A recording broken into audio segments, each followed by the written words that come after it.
Good afternoon, students. In last class we seen about Python functions. Okay. Today also we continue the same lesson. Continuation part of the lesson. Okay. So in last class, what is function? What are the type of functions in Python? என்னென்ன types பார்த்தோம்? 4 types பார்த்தோம் இல்லையா? User define function, built in function, lambda, recursion. Okay. So இந்த 4 type of functions இருக்குது. So first one is user defined function. User டிஃபைனாக நம்ம ஓனாக ஒரு நேம் க்ரியேட் பண்ணி கொண்டுறது யூசர் டிஃபைன்ஸு. ஸோ அதோட கீவேர்டு என்ன? டெஃப் அப்படின்ற ஒரு கீவேர்டை யூஸ் பண்ணி தான் இந்த யூசர் டிஃபைன் ஃபங்க்ஷன் நம்ம வந்து ப்ரிஃபர் பண்ணுவோம். ஓகேவா? ஸோ இதில் அட்வான்டேஜஸ் பார்த்தோம். எப்படி வந்து பேராமீட்டர் பாஸ் பண்ணுறது, ஃபங்க்ஷன் நேம் வச்சு அப்படின்னு பார்த்தோம். ஓகே. ஸோ இந்த ஃபங்க்ஷன்ஸ் ஆர்குமெண்ட்ஸ்ன்னு பார்க்கும்போது 4 டைப் பார்த்தோம். Record, keyword, default, variable length. ஓகேவா? ஸோ இது 4 இதோட தான் நம்ம லாஸ்ட் கிளாஸில் ஃபினிஷ் பண்ணோம். ஸோ இன்றைக்கி நம்ம என்ன பண்ண போகிறோம் அப்படின்னா, இன்றைக்கான டாபிக் என்ன அப்படின்னா அனானிமஸ் ஃபங்க்ஷன்ஸ். யூசர் டிஃபைன் படித்தோம் இல்லையா? செகண்ட் ஃபங்க்ஷன் இப்போ வந்து செகண்ட் வந்து பில்ட்-இன் ஃபங்க்ஷன். அது வந்து பின்னாடி ஒரு பெரிய டேப்லேஷன் இருக்கும். அதுக்கு முன்னாடி அனானிமஸ் ஃபங்க்ஷன்ஸ் பற்றி பார்த்துலாம். ஸோ அனானிமஸ் ஃபங்க்ஷன் அப்படின்னா அன்னேம்டு. ஓகேவா? ஸோ நேம் கொடுக்காம வித்தவுட் நேமில் நம்ம என்ன பண்ணுவோம், டிஸ்கிரைப் பண்ணுவோம் நம்மளோட ஃபங்க்ஷனை. நேம் கொடுக்காம டைரெக்டாக வேரியபிள் ஆர்குமெண்ட்ஸ் அப்படிலாம் பாஸ் பண்ணுவோம். ஸோ அதான் வந்து அனானிமஸ் ஃபங்க்ஷன்ஸ் அப்படின்னு சொல்கிறது. வாட் இஸ் அனானிமஸ் ஃபங்க்ஷன்ஸ் அப்படின்னா, இன் Python anonymous function is a function that is defined without a name. So note that point, without a name.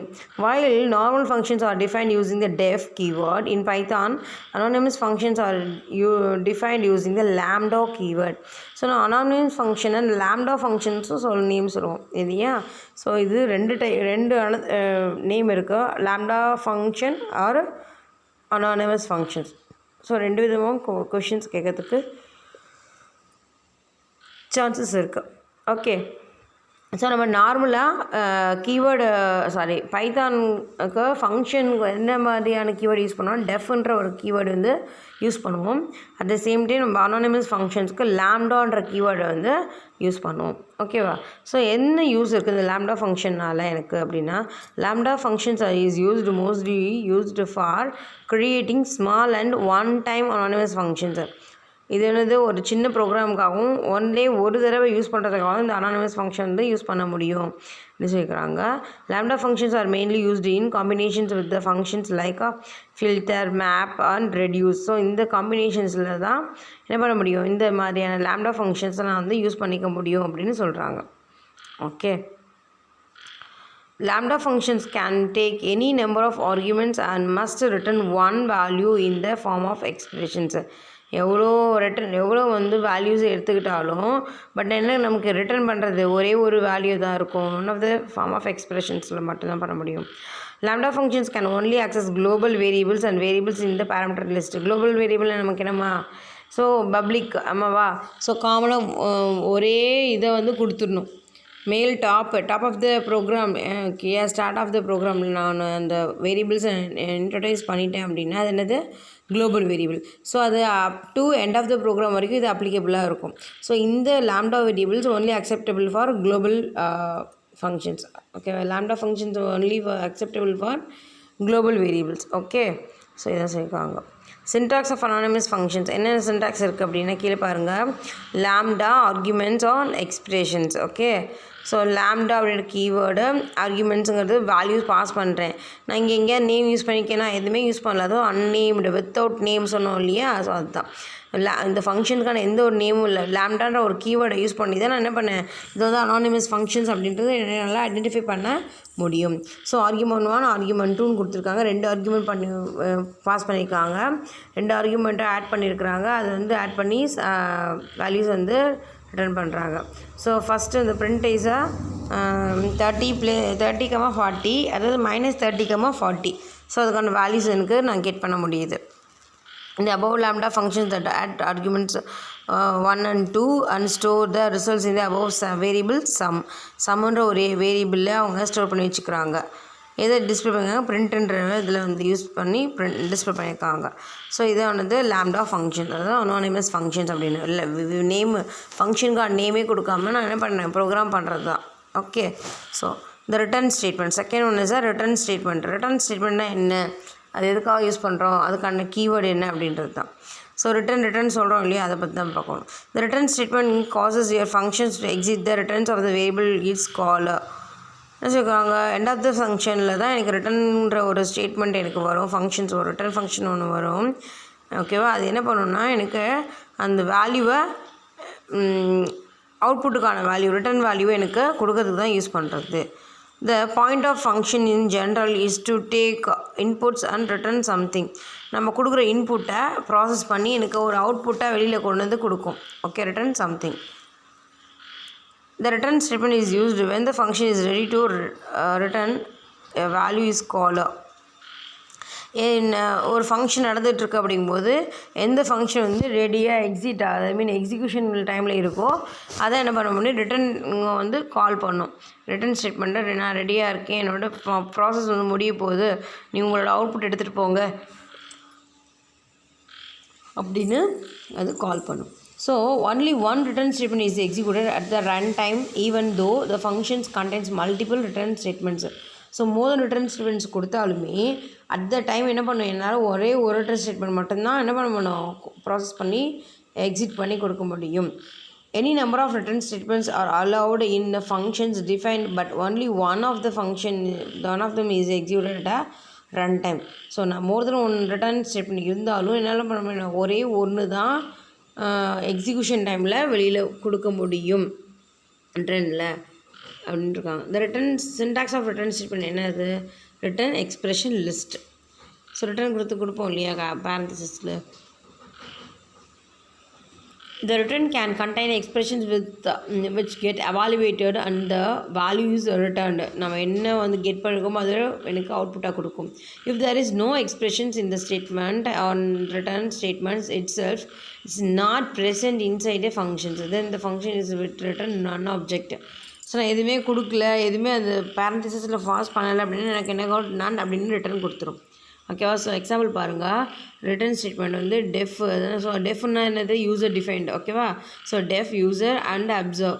So n கொடுத்துருக்குறாங்க, if n greater than equal to 0 சொல்லியிருக்காங்க, return n பண்ணியிருக்காங்க, else return -n. So now invoking the functions. X equal to integer input enter a number print user of x.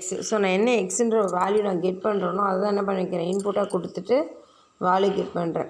So என்னங்கிறது நம்பரை நான் பார்க்குறேன். So 25 அப்படின்றது number கொடுத்துருக்கேன். ஓகேவா.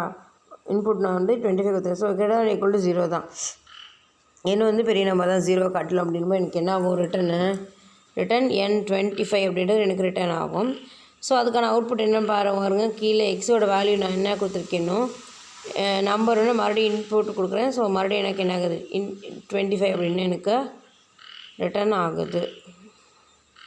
So 2 கொடுத்துருக்குறோம் இல்லையா, ஆனால் எனக்கு என்னது அட் அ டைமில் எனக்கு ஒன்று தான் ரிட்டர்ன் கொடுக்கும். ஸோ இதுதான் சொல்கிறேன். இப்போ பார்த்தது anonymous function and return functions பார்த்தோம். இப்போ வந்து scope of variables. Scope of variables already நம்ம வந்து தேர்ட் லெசன் ஸ்கூப்பிங்கில் படித்தோம் இல்லையா. ஸ்கூப்பிங்கில் என்ன பண்ணுவோம், LEGB ரூல் படித்தோம், லோக்கல்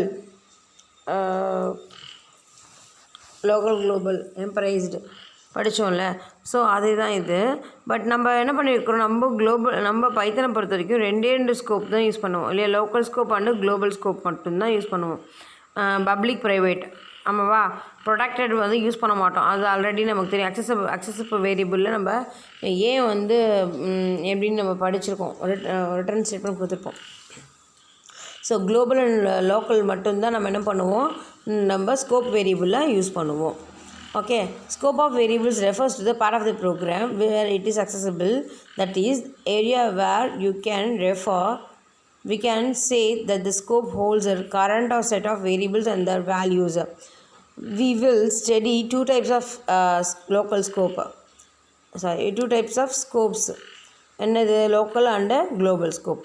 ஸோ லோக்கல் ஸ்கோப்னால் என்ன தெரியும் நமக்கு, குளோபல் ஸ்கோப்னால் என்ன தெரியும். லோக்கல்னால் நம்ம அந்த ஃபங்க்ஷன்ஸ்குள்ளே மட்டும் வேரியபிளுக்கான வேல்யூவை வச்சு வேல்யூ பாஸ் பண்ணுறது தான் லோக்கல் ஸ்கோப். பட் குளோபல்னால் என்னது, டாப் ஆஃப் த ப்ரோக்ராமில் நமக்கு வேரியபிள் கொடுத்துட்டு இன்சிஸ்ட் பண்ணிட்டேன் அப்படின்னா at the end of the bottom of the program வரைக்கும் எனக்கு என்ன ஆகும், அந்த ஸ்கோப் குளோபல் அந்த வேரியபிளில் நான் எந்த ஃபங்க்ஷனில் வேணாலும் வேல்யூஸை அக்செப்ட் பண்ணிக்கலாம். ஸோ இதான் லோக்கல் ஸ்கோப்னா என்ன, குளோபல் ஸ்கோப்னா என்னன்னு சொல்லிட்டு. ஸோ அதுக்கான ரூல்ஸ் என்னென்னு பார்த்தோம். Variable with local scope can be accessed only with இந்த ஃபங்க்ஷன்ஸ். அது மீன் அந்த ஃபங்க்ஷன்ஸ்குள்ளே மட்டும்தான் இருக்கும். when a variable is created inside the function, the variable becomes local to it. So அந்த அதுக்குள்ள ஒரு ஃபங்க்ஷன் நான் க்ரியேட் பண்ணுறேன்னா அது வந்து லோக்கல் அப்படின்னு கன்சிடர் பண்ணிப்பாங்க. the local variable only exits while the function is executing. எப்போ வந்து அது எக்ஸிட் ஆகும்னா அந்த ப்ராசஸ் நடந்து முடியுது இல்லையா, எக்ஸிட் ஆகுது இல்லையா, அப்போ தான் எக்ஸிக்யூட் ஆன பிறகு தான் அந்த ப்ராசஸ் கம்ப்ளீட் ஆன போது தான் அது எக்ஸிட் ஆகும். the formal arguments are also local to functions.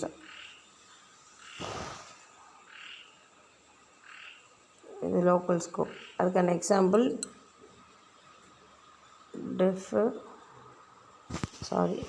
வேறு லெசனில் வந்து என் கை வந்து டச் ஆகிடுச்சு.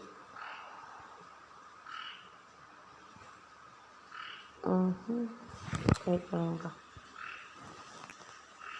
நான் எந்த லெசனில் இருக்கேன், கண்ட்ரோல் ஸ்ட்ரக்சரில் இருக்கேன். இப்போ ஜஸ்ட் அ மினிட். வந்துட்டு கையை வச்சு டச் பண்ணிட்டேன்.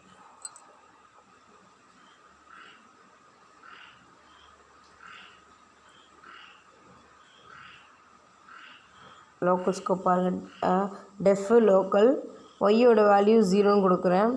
ஸோ ஒய்யோட வேல்யூ எங்கே கொடுத்துருக்கேன், லோக்கலுங்கிறது தான் ஃபங்க்ஷன் நேமு, ஒய்யோட வேல்யூ வந்து 0 அப்படின்றது தான் variable values. So print y அப்படிங்கும்போது எனக்கு என்ன ஆகும், 0 அப்படின்னு எனக்கு வேல்யூ வந்து ரிட்டர்ன் ஆகும். So local. ஸோ இதை வந்து நான் வெளியில் வந்து போய் வேறு எங்கேயாவது நான் கொடுக்க முடியுமா, ஸோ கொடுத்து எனக்கு என்ன ஆகும், அவுட்புட்டே கிடைக்கவே கிடைக்காது. அதுதான்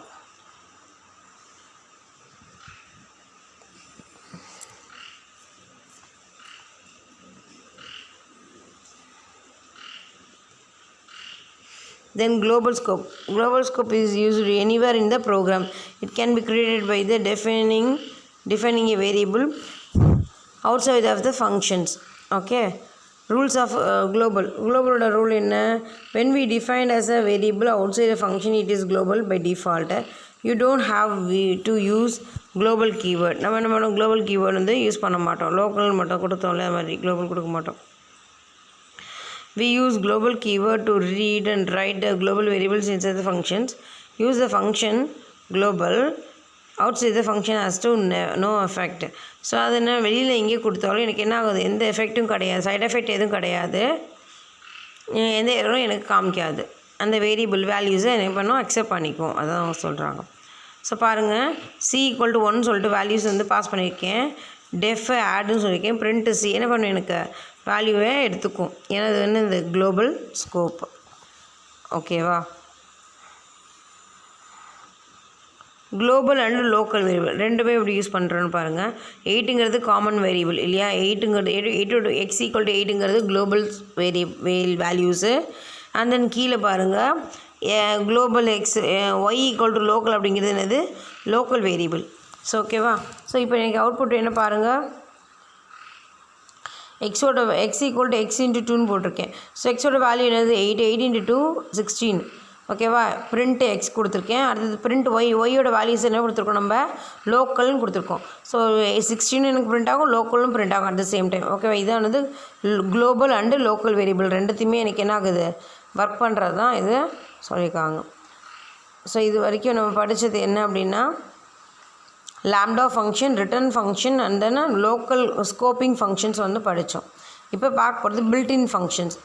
செகண்ட் பார்த்தோம் இல்லையா, பில்ட்இன் ஃபங்க்ஷன். பில்ட்இன்னா இது ப்ரீடிஃபைன் ஃபங்க்ஷன்ஸ். ப்ரீடிஃபைன் ஃபங்க்ஷன்ஸ் இதெல்லாம் இருக்குது பாருங்கள், function, description, syntax, example. So இதில் வந்து ஒரு 5 மார்க் கேட்பாங்க. எனி 5 பில்ட்இன் ஃபங்க்ஷன்ஸ் அப்படின்னு கேட்பாங்க. அப்படிங்கும்போது நீங்கள் என்ன எழுதணும், இதே மாதிரி தான் எழுதணும். ஃபங்க்ஷன் ஒரு டேப்லேஷன் போட்டுக்கோங்க, function, description, syntax and example. So இப்படி எழுதுனா மட்டும்தான் எனி 5னா எனி 5 எழுதுங்க, எனி 7னா எனி 7 எழுதுங்க. 3னா 3 மார்க்கில் கேட்டாங்க, 3னா 3 எழுதுங்க. ஆனால் என்ன எழுதுறீங்களோ அதுக்கான டிஸ்கிரிப்ஷன் நீங்கள் கொடுக்கணும். At the same time syntax example கொடுக்கணும். இது கொடுத்தால் மட்டும்தான் உங்களுக்கான ஃபுல் மார்க்ஸ் கெட் பண்ண முடியும். இல்லைனா மார்க்ஸை எங்கே எப்படி வேணால் அவங்க கம்மி பண்ணிடுவாங்க. ஓகேவா? So ABS absolute, written on absolute value of a number. The argument may be on a integer or a floating point number.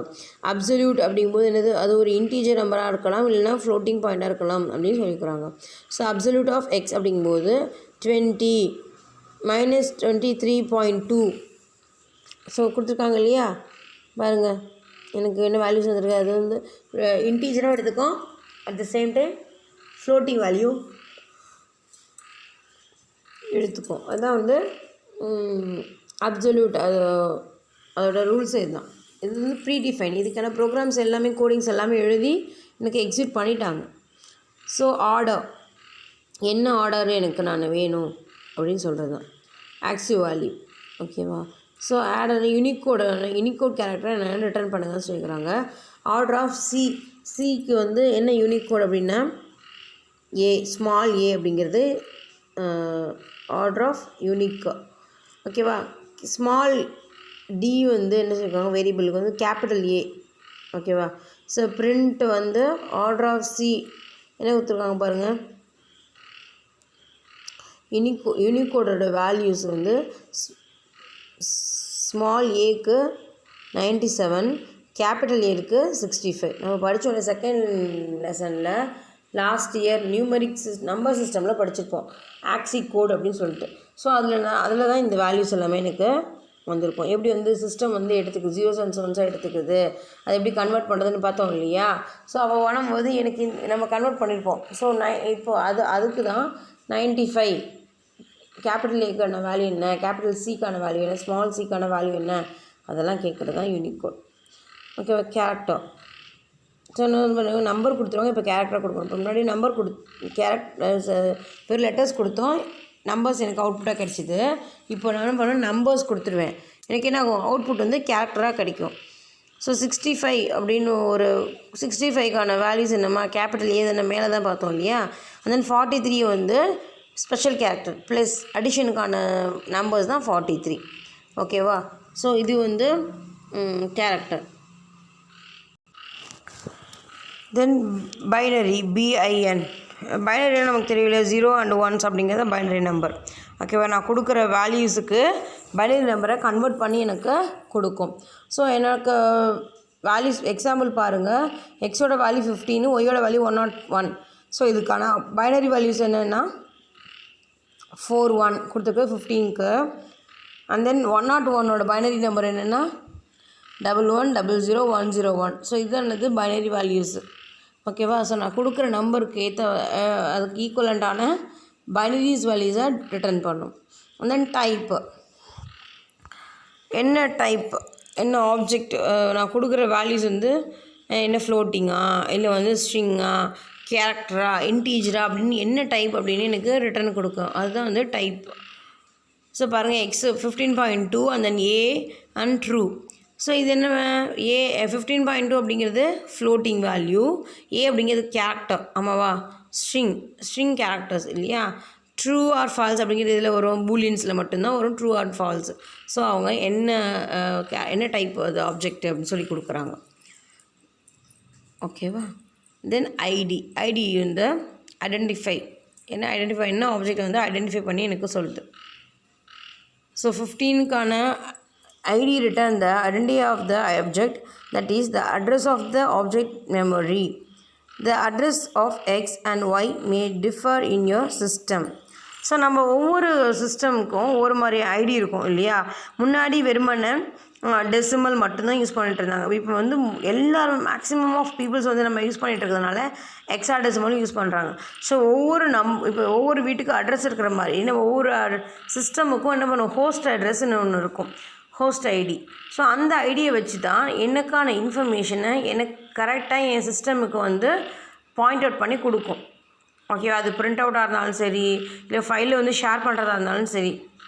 நான் உங்களுக்கு ஆல்ரெடி சொல்லியிருக்கேன்னு நினைக்கிறேன், ஒரு பெரிய இந்த ப்ரௌசிங் சென்டர் இருக்குது அப்படின்னா என்ன பண்ணுவாங்க, ஒரு ஒரு 5 சிஸ்டம்னே வச்சுக்கோ.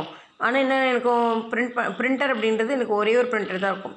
ஸோ பிரிண்டர் கொடுக்கும்போது என்ன பண்ணுவாங்க, நான் எந்த சிஸ்டமில் எது கொடுத்தேன், இப்போ சிஸ்டம் நம்பர் 5 அப்படின்னா சிஸ்டம் நம்பர் 5க்கான ஒரு என்ன இருக்கும், ஒரு ஹோஸ்ட் ஐடி இருக்கும், நம்பர் இருக்கும். ஸோ அந்த நம்பரை அடிச்சுட்டு எனக்கு என்ன ஆகும், அது நான் கொடுத்த ஃபைலை அவங்க கரெக்டாக எடுத்துடுவாங்க, அதை பிரிண்ட் அவுட் கொடுப்பாங்க. ஸோ ஒவ்வொரு அட்ரஸ்க்கும் ஒவ்வொரு சிஸ்டமுக்கும் ஒவ்வொரு அட்ரஸ் இருக்கும். அதுதான் அவங்க சொல்லிக்கிறாங்க. அட்ரஸ் வந்து ஐடென்டிஃபை பண்ணுறது. இப்போ நான் பார்த்துருக்கோம், லாஸ்ட் இயர் நீங்கள் படித்து சொல்லி கண்டுபிடிச்சிருப்பீங்கன்னு நினைக்கிறேன். உங்கள் மொபைலில் நீங்கள் வந்து மை ஐடி மை பின் அப்படின்னு கூகுளில் போய் சர்ச் பண்ணிங்கன்னா உங்களுக்கான ஒரு நம்பர்ஸ் வரும். அது வந்து ஹெக்ஸாடெசிமல் கோடாக இருக்கும். ஓகேவா? இப்போ எல்லாருமே யூஸ் பண்ணுறதுனால இப்போ என்ன பண்ணுறோம், நம்ம ஹெக்ஸாடெசிமல் யூஸ் பண்ணுறோம். ஹெக்ஸாடெசிமல்லாம் என்னப்பா, லெட்டர்ஸ் அண்ட் நம்பர்ஸ், இது ரெண்டும் சேர்ந்தது தான் என்னது, ஹெக்ஸாடெசிமல். ஓகே. தென் ஐடி ரெண்டுமே இதை ஆப்ஜெக்ட், இப்போ தான் ஐடி தான் படித்தோம் இல்லையா, மினிமம். என்ன minimum? So return the minimum value of the list. நான் கொடுக்குற லிஸ்ட்லேயே எது மினிமம் அப்படின்றத கண்டுபிடிச்சி சொல்கிறது. மேக்ஸிமம் அப்படின்றது நான் கொடுக்குற லிஸ்ட்டில் எது மேக்ஸிமம் வேல்யூ அப்படின்னு கண்டுபிடிச்சி சொல்கிறது.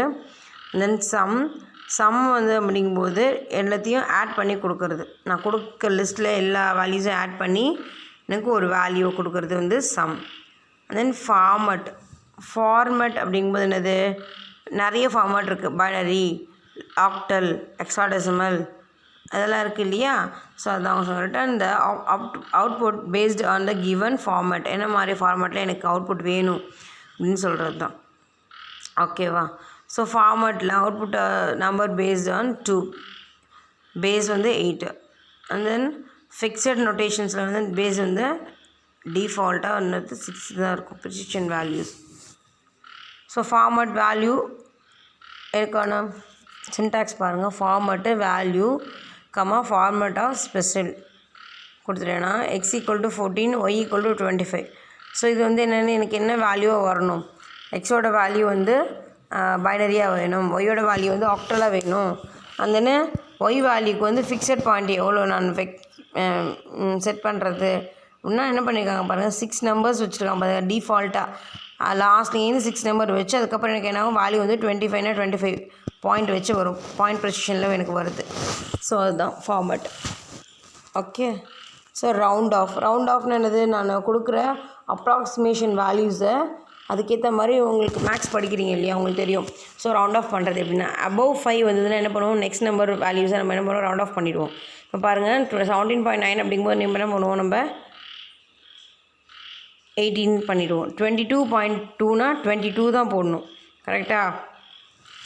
23 போடக்கூடாது. ஏன்னா above 5 இருந்தால் மட்டும் தான் என்ன பண்ணணும், நம்ம 23 அப்படின்னு நம்ம போடணும். இப்போ நம்ம என்ன பண்ணணும், 22 தான் போடணும். இதே மாதிரி 18.3 அப்படின்னா 18 தான் போடணும், கரெக்டாக? ஸோ மைனஸ் வேல்யூ இருந்தாலும் அது என்ன பண்ணிக்கும், ப்ளஸ் வேல்யூவே அதை அக்செப்ட் பண்ணிக்கும். ஸோ இதை ரவுண்ட் ஆஃப் வேல்யூஸ்.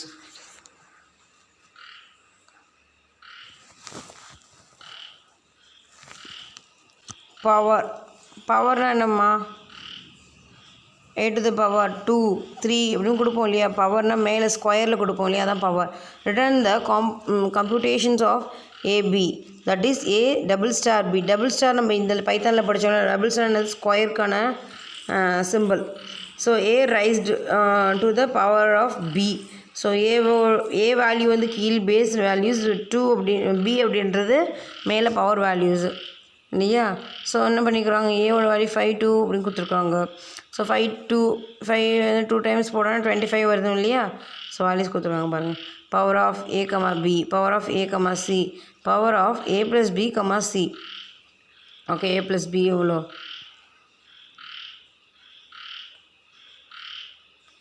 10 7 × 3. இன்னும் தப்பாக போட்டிருக்காங்க. Print power of a + b, 3 அப்படிங்கும்போது எனக்கு என்ன ஆகும், வேல்யூஸு சேஞ்ச் ஆகும் இல்லையா இந்த இடத்துல.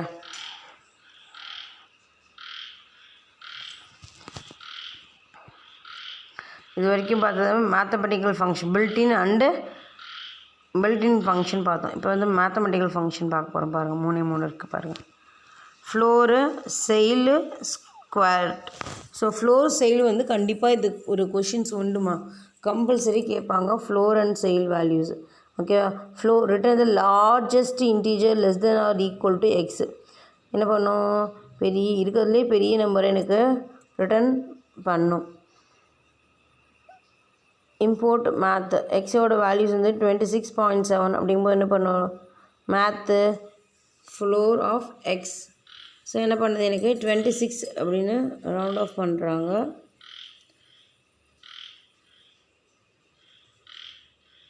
லார்ஜஸ்ட் இன்டீஜர் ஆமாவா. ஸோ லார்ஜ் அப்படிங்கும்போது 26 தான் எனக்கு வருது. And then y equal to 26.7 அப்படிங்கும்போது 27. இப்போ இது இப்போ லார்ஜர் இன்டீஜரோட லார்ஜஸ்ட் நம்பர் தானே பார்க்கணும். ஸோ நெக்ஸ்ட் வேல்யூ தானே இதை எக்ஸெப்ட் பண்ணிக்கும். அதனால் 27 எடுத்துக்கிறாங்க. மைனஸில் வந்து நெக்ஸ்ட் நம்பர் எடுத்துக்கும், ப்ளஸில் வந்து பிஃபோர் நம்பர் வந்துடும். இசட்டோட வந்து 24 எனக்கு ஆன்சராக கெட் பண்ண முடியுது. இது வந்து ஃப்ளோர். ஸோ லார்ஜஸ்ட் இன்டீஜர் ஓகேவா. இது வந்து ஃப்ளோர். செயில் அப்படிங்கிறது ஸ்மாலஸ்ட் இன்டீஜர். ஸோ இது ஒன் வேர்டு கூட கேட்பாங்க. ஸோ ஸ்மாலஸ்ட் இன்டீஜர் அப்படிங்கும்போது எனக்கு இது 27 ஃபஸ்ட்டு, இதோட ஆப்போசிட் அப்படியே வந்துடுது எனக்கு. Okay. So 26 23 square route. Square ரூட்டில் நமக்கு தெரிஞ்சது தான். ஸோ என்ன நம்பரோ அதுக்கு ஸ்கொயர் ரூட் எடுத்துகிட்டோம், அதுக்கான வேல்யூஸ் நம்ம கெட் பண்ணுறது தான் ஸ்கொயர் ரூட்டு. ஸோ இது வந்து என்னது, built-in function. So floor sail கண்டிப்பாக கேட்பாங்க. ஓகேவா. ஸோ இது வந்து காம்போசிஷன் ஃபங்க்ஷன். காம்போசிஷன் ஃபங்க்ஷன் அப்படின்னா என்னென்னா, ஒரு ஃபங்க்ஷனுக்குள்ளே இன்னொரு ஃபங்க்ஷன் அவனை டிக்ளேர் பண்ண முடியும், அதாவது நெஸ்டட் மாதிரி. ஓகேவா. The value return by the functions may be used as an argument for another function in the nested manner. நான் கொடுக்குற ஆர்குமெண்ட்ஸ்குள்ளே இன்னொரு ஃபங்க்ஷனை நான் என்ன பண்ண டிக்ளேர் பண்ணிடுறேன். This is called a composition. For example, if we wish to take a numeric value on expressions and input from the user, we take the input string from the user using the function input and apply evaluation function to evaluate value. For example, கீழே பாருங்களேன். So என்ன பண்ணியிருக்காங்க, n1ங்கிறது variable நான் declare பண்ணியிருக்கேன்.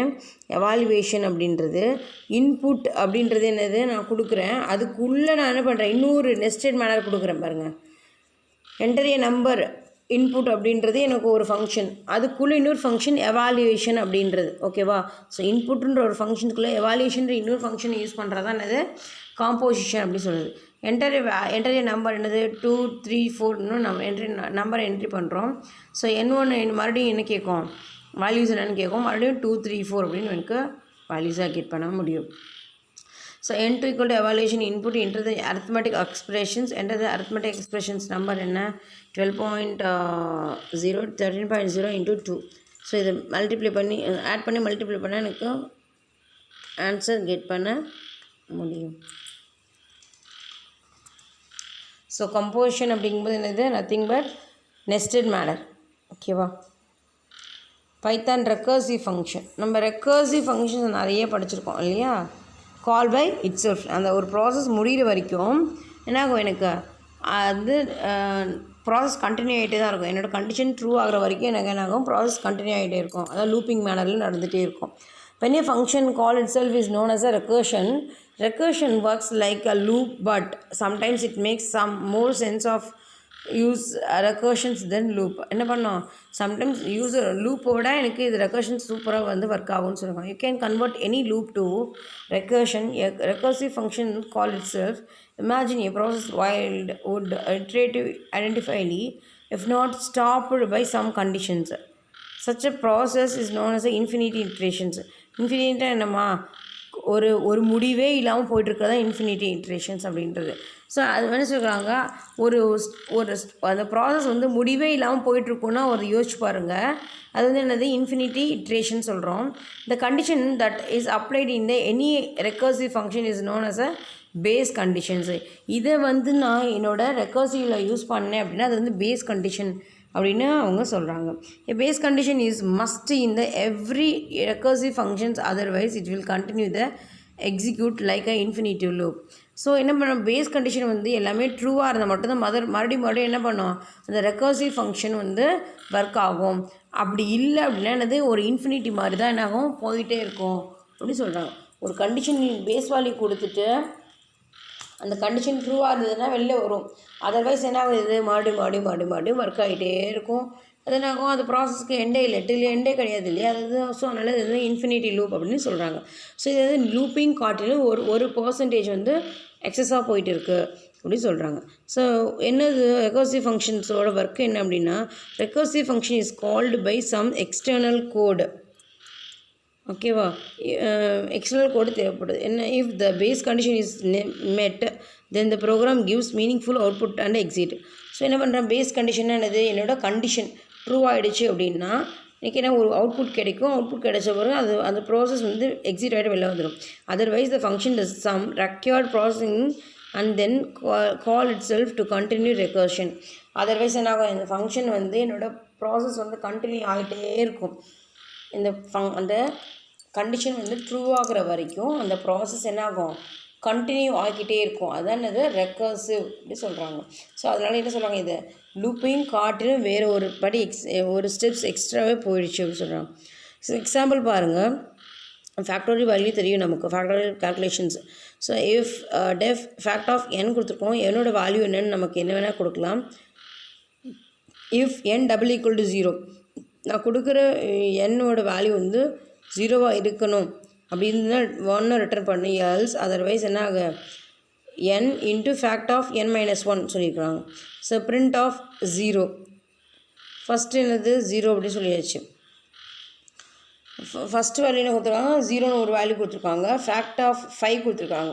So 0க்கான value என்னது, என்னோட value 0, அதே மாதிரி கண்டிஷன் வந்து ட்ரூ ஆகிடுச்சு, 0 ஈக்குவல் டு 0 ஒன்று ட்ரூ ஆகிடுச்சு. ஸோ எனக்கு என்ன ஆகும், ரிட்டன் 1 அப்படின்னு வேல்யூ வந்து எக்ஸிக்யூட் ஆகும். செகண்ட் ப்ராசஸ் பாருங்கள், பிரிண்ட்டு ஃபேக்ட் ஆஃப் 5. ஸோ 5 அப்படின்றது not a 0, n5 double equal to 0 இல்லையா. ஸோ அப்போ என்ன ஆகும், எனக்கு நெக்ஸ்ட்டு ஸ்டெப் வந்து எல்ஸ் பார்ட் வந்து ரன் ஆகும். So n into fact of n-1. So என்னோடய வேல்யூ 4, சாரி என்னோடய வேல்யூ 5, ஸோ n- அப்படிங்கிறது 4. ஸோ மறுபடியும் என்னோடய வேல்யூ வந்து 4. ஸோ இப்படியே போயிட்டே இருக்கும் இல்லையா என்னோடய ப்ராசஸ். அப்போ எனக்கு என்னாகும், ஒரு ட்ரூ கண்டிஷன்ஸ் வந்து கிடைக்கும். ஸோ இதான் ரெக்கர்சிவ் ஃபங்க்ஷன்ஸ் அப்படின்னு சொல்கிறோம். ஓகே, லாஸ்ட்டு ரெக்கர்சிவ் ஃபங்க்ஷன் தான் பார்த்தோம். ஃபஸ்ட் 4 ஃபங்க்ஷன்ஸ் பார்த்தோம் இல்லையா, user define, built in, lambda and then recursive function. So user டிஃபைன்னா நம்ம யூஸ் பண்ணுறது டெஃப் அப்படின்ற கீவேர்டு யூஸ் பண்ணுறது. தென் பில்ட்-இன் ஃபங்க்ஷன்ஸ் தான் ப்ரீடிஃபைன் ஃபங்க்ஷன்ஸ், அதெல்லாம் பார்த்தோம். இதில் வந்து ஃப்ளோர் அண்ட் செயில் வந்து CEIL. ஸோ இது வந்து ரொம்ப இம்பார்ட்டன்ட்.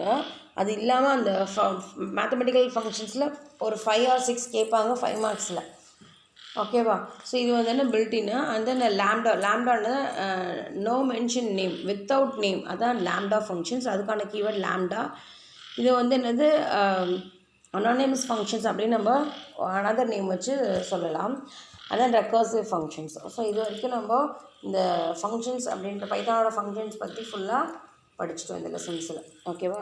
ஸோ நெக்ஸ்ட் லெசனில் அனதர் டாபிக்ஸ் வந்து பார்க்கலாம். Okay, thank you students.